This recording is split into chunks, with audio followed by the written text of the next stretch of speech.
നമസ്കാരം, അസ്സലാമു അലൈക്കും. ഞാൻ പിന്നെ എല്ലാ മാന്യ ഉപഭോക്താക്കൾക്കും എൻ്റെ ഒരു സോറി പറയുന്നു ആദ്യം.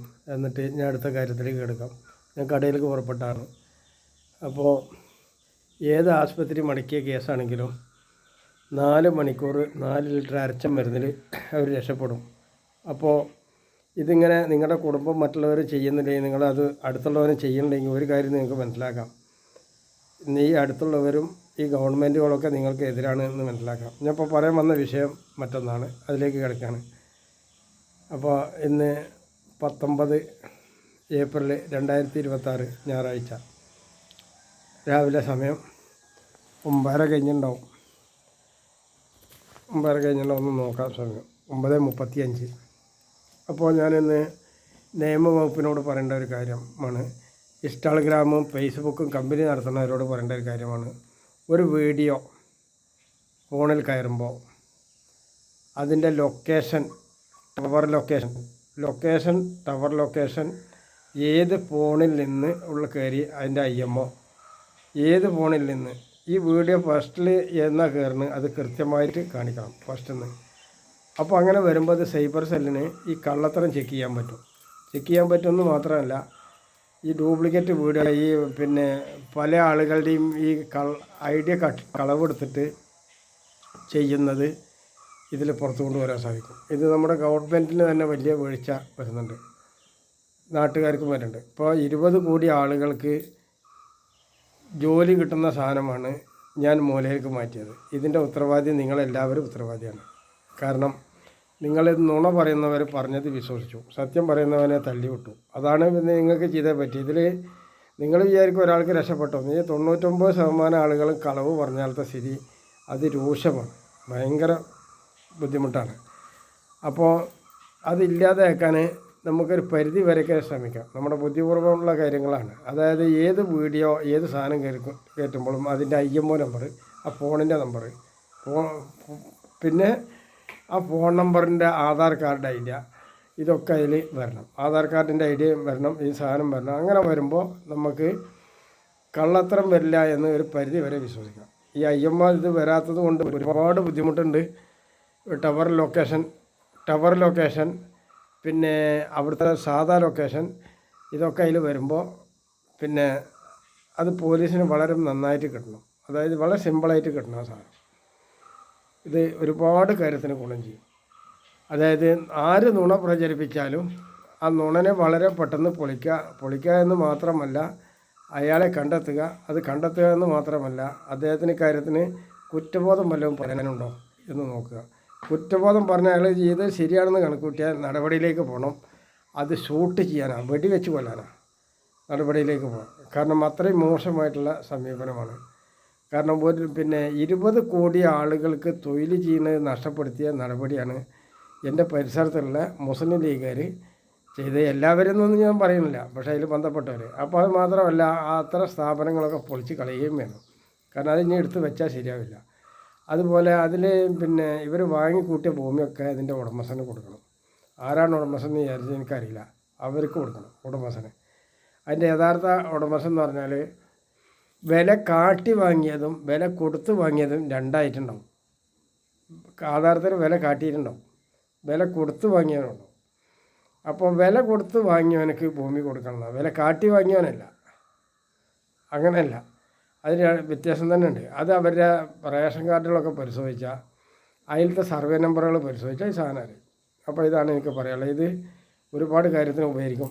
പിന്നെ നിങ്ങൾ പ്രത്യേകം ചിന്തിക്കേണ്ട ഒരു കാര്യം എന്ന് വെച്ചാൽ, ഇംഗ്ലീഷ് മരുന്നിൻ്റെ ചികിത്സയ്ക്ക് പോകുമ്പോൾ പെട്ടെന്ന് 50 കോടി രൂപ കൊടുക്കുക, നിങ്ങളെ കൊല്ലുക എന്നാണ്. നിങ്ങൾ മരിക്കുക എന്നല്ല, നിങ്ങളെ കൊല്ലുക എന്നാണ്.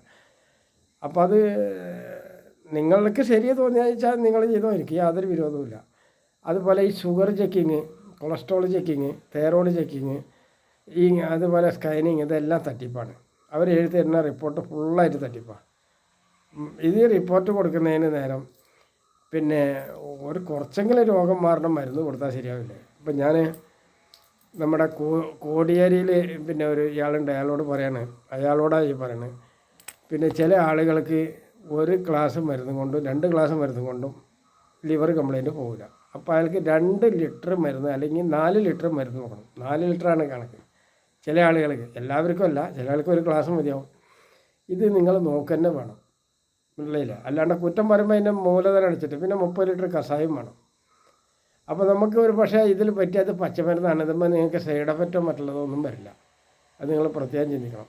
അപ്പോൾ നിങ്ങൾ ആരോ നുണ പറഞ്ഞ് പറ്റിക്കുക, നിങ്ങൾ പറ്റിക്കാതിരിക്കാൻ നിങ്ങളുടെ ഖബറിൻ്റെ മുകളിൽ മദ്യപാനികൾ, മയക്കുമരുന്ന് ഉപയോഗികൾ കയറാതിരിക്കാൻ വേണ്ടി ശ്രമിക്കുക. അതുപോലെ കേന്ദ്ര സർക്കാരിനോട് ഞാൻ പുതിയ നിയമത്തിനെ കുറിച്ച് പറഞ്ഞിട്ടുണ്ട്. അതായത് സൈബർ സെല്ലിന് DGPമാരും മറ്റുള്ളവരൊക്കെ വേണം, ചെക്ക് ചെയ്യാൻ വേണം. ഒരാളുടെ ഫയൽ ചെക്ക് ചെയ്യുമ്പോൾ ഫുള്ള് ഫയൽ ചെക്ക് ചെയ്യണം. എന്നിട്ട് 2 പ്രൊഫഷനായിട്ട് മാറ്റണം, നല്ല കാര്യവും മോശകാര്യവും. അതിൽ ഏറ്റവും മുമ്പ് ആരാണ് തെറ്റിയത്, അയാളാണ് അതിന് കാരണം.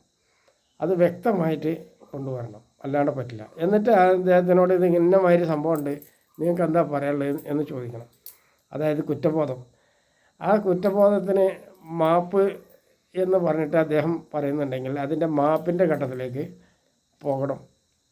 അതല്ല, അദ്ദേഹം ചെയ്തത് ശരിയാണ് എന്ന് പറഞ്ഞാൽ നടപടിയിലേക്ക് പോകണം. അതാണ് വേണ്ടത്. അത് പരസ്യമായിട്ട് ചെയ്യണം. ആരും വിളിച്ചു വെക്കണ്ട, ആണായാലും പെണ്ണായാലും. ഇപ്പം അന്ന് ഞാനൊരു പത്രക്കാരൻ്റെ ഒരു പെൺകുട്ടിയുടെ ഒരു കേസ് കേട്ടു. ഒരു പത്രക്കാരൻ്റെ ഒരു കേസ്. അത് കേട്ടാൽ തന്നെ മനസ്സിലാവണില്ലേ അത് വ്യാജമാണെന്ന്. ആ വയസ്സായ അയാൾക്ക്, ചേവായിരിക്കാരനായാലും ഇനി എന്തെന്നെ ചെയ്താലും ശരി, അയാൾക്ക് ഈ മുട്ടണിക്കാന്ന് പറഞ്ഞ സാധനം ഉണ്ടാവില്ല. പൊതുവേ ഹിന്ദുക്കൾക്ക് ഒരുവിധമുള്ളവർക്കൊക്കെ അത് കുറവാണ്. ചിലവർക്ക് ഭയങ്കര കൂടുതലാണ്. ഇങ്ങനെ 2 ഭാഗം വരുന്നുണ്ട്. കൂടുതലുള്ളവർ വളരെ ഇതാണ്, അത് ഒരു മനസ്സിന് സമാധാനവും പിന്നെ മറ്റുള്ളവർ കഴിക്കുന്ന പോലെ നല്ല എരുമട ഇറച്ചി കഴിക്കുന്നവർക്കും ആ സാധനം ഉപയോഗിക്കും. അത് രണ്ടും ഇല്ലാത്ത ആളുകൾക്ക്, ഇപ്പോൾ കോഴിക്കോട്ടങ്ങാടിയിലെ ഒരാൾക്ക് ഈ സാധനം എടുക്കും എന്നൊന്ന് പറഞ്ഞാൽ ഞാൻ വിശ്വസിക്കില്ല. അത് ചേവയരല്ല, മൊത്തത്തിലാണെങ്കിലും വിശ്വസിക്കില്ല. അതുപോലെ വടകരക്കാർക്ക്. കാരണം ഞാൻ അതിനെക്കുറിച്ച് പഠിച്ചു കഴിഞ്ഞു. അതാണ് അവർ നിശ്ചിത പരിധി വരെയൊക്കെ കിട്ടും. അതായത് ഒരു 10 കൊല്ലം കിട്ടും. 10 കൊല്ലത്തിൽ നിന്ന് അങ്ങോട്ട് ആ സാധനം അടിച്ചു, ഞാൻ അതിട്ട് അങ്ങനെ ഉണ്ടായി ഇങ്ങനെ ഉണ്ടായി എന്നൊക്കെ പറഞ്ഞാൽ നിങ്ങൾ പകരം വരാനെങ്കിലും നോക്കണം. കാരണം ഈ വാർത്തകളൊക്കെ കൊടുക്കുമ്പോൾ പിന്നെ ജനം വിശ്വസിക്കുമോ എന്നും കൂടി നോക്കണം, മനസ്സിലായില്ല? നേരെ മറിച്ച് ആ വയസ്സാ പത്രക്കാരൻ ഒരു കത്തിയെടുത്ത് വെട്ടിക്കൊന്നു, അതിൻ്റെ കത്തിയും തെളിവൊക്കെ പാടെ വെക്കുകയാണെങ്കിൽ ജനം അത് വിശ്വസിച്ചെന്ന് വരും, മനസ്സിലായില്ലേ? നിയമത്തിന് ഇങ്ങനെ പറ്റിക്കരുത്, കളിയാക്കരുത്. ഇന്ത്യ രാജ്യത്തിൻ്റെ ആളുകൾ ഇതിനില്ല. പിന്നെ ഈ പെൺകുട്ടി എന്ന് പറഞ്ഞാൽ, ഇനി മറ്റൊരു കാര്യം കൂടി പറയുന്നുണ്ട്. ഈ പെൺകുട്ടി എന്ന് പറഞ്ഞാൽ 11 വയസ്സിൽ താഴെ ഉണ്ടെങ്കിലേ ഈ കേസിൽ വരൂ. മനസ്സിലായില്ലേ? അത് നിയമപരിധി മറ്റുള്ളതൊന്നുമല്ല. എന്നാൽ തന്നെ അവിടെ ഒരു തെറ്റുണ്ട്. ആ പെണ്ണ് പറയാണ്, എനിക്ക് കഴിഞ്ഞ മാസം മെൻസസ് ഉണ്ടായിട്ടുണ്ടെന്ന് പറഞ്ഞാൽ നമ്മളീ പറഞ്ഞതിനൊക്കെ പിന്നാക്കം പോണ്ടി വരും. അത് ചില പെണ്ണുങ്ങൾക്ക് പറയാൻ സാധിക്കും. വെറുതെ പറഞ്ഞതല്ല, അതിൽ ചില പരമാർത്ഥങ്ങളുണ്ട്. അത് അവരെ കുറ്റപ്പെടുത്താനൊന്നുമല്ല, അവരെ കുറ്റപ്പെടുത്തൊന്നും ചെയ്യണ്ട, ഇതിനെ കുറ്റപ്പെടുത്തലൊന്നുമല്ല. അതുപോലെ ചില പെണ്ണുങ്ങൾ കണ്ടില്ലേ, കുട്ടി ഉണ്ടായാൽ അതിനെ കൊണ്ടുപോയിട്ട് കൊന്നു കളയാം. അത് വിവരക്കടാ. അത് തന്നെ ഞാൻ പറഞ്ഞു കൊടുത്ത പെണ്ണുങ്ങൾ മൊത്തം വിവരമില്ലാത്തവരാണ്, മൊത്തമാണ് പറയാണ്. കാരണം എന്ന് പറഞ്ഞാൽ അവർ ചെയ്യുന്ന മുഴുവൻ മണ്ടത്തരാ. ഒരു കുട്ടി ഉണ്ടായി കഴിഞ്ഞാൽ അതിൻ്റെ പിതാവിനായിട്ട് അത് വെളിപ്പെടുത്തണം. ഇന്ന ആളാണ്, ഇന്ന മാതിരിയാണ്, ഞങ്ങൾക്ക് ഒരുമിച്ച് ജീവിക്കാം, അതിനുള്ള സെക്യൂരിറ്റി സംവിധാനം ചെയ്തു തരണമെന്ന് പറയണം. പിന്നെ നിങ്ങളുടെ ഈ പിന്നെ ഒരു ഫാമിലിയിലുള്ള സ്വകാര്യ കാര്യങ്ങളിലൊന്നും മറ്റുള്ളവർ എൻ്റെ ഭാര്യയാണ്, എൻ്റെ ഭർത്താവാണെന്ന് പറഞ്ഞാൽ, ഈ ഭാര്യ എന്നത് അമ്പലത്തിൽ പോയി കല്യാണം കഴിച്ചോളണം എന്നൊന്നുമില്ല, പള്ളിയിൽ പോയിട്ട് നിക്കാഹ് കഴിച്ചോളണമെന്നൊന്നുമില്ല. ഭാര്യ എന്ന വാക്ക് അവർ 2 പേരും ഏറ്റെടുത്ത് കൈകാര്യം ചെയ്യുക എന്നതാണ്. അവർ മനസ്സുകൊണ്ട് തൃപ്തിപ്പെടുക, അതിന് പിന്നെ പടച്ചോൻ്റെ അംഗീകാരം ഉണ്ടാവുക എന്നതാണ്. കാരണം പിന്നെ ഞാൻ ഈ പിന്നെ ഖത്തീബന്മാരോടും പള്ളി കമ്മിറ്റിയോടൊക്കെ ചോദിക്കട്ടെ, ഈ പട്ടി നായി ഇതേ പണി ചെയ്യുന്നുള്ളൂ, അവരേത് പള്ളിക്കലാണ് നിക്കാഹ് കഴിച്ചത്? അതൊന്ന് ചിന്തിക്കാറുണ്ടോ? പട്ടി നായി മാത്രമല്ല, ഒരുപാട് സാധനങ്ങൾ, കടലിലെ മീൻ, കാട്ടിലെ സിംഹം, ആന, നമുക്കൊരുപാട് ചിന്തിക്കാണ്ട്. അപ്പോൾ നുണ പറഞ്ഞുകൊണ്ട് കണ്ണിമ്പി ഇരട്ടാക്കരുത്. അപ്പോൾ അസ്സലാമു അലൈക്കും. ഞാൻ പറഞ്ഞത് തെറ്റാണെന്ന് എനിക്ക് തന്നെ അറിയാം.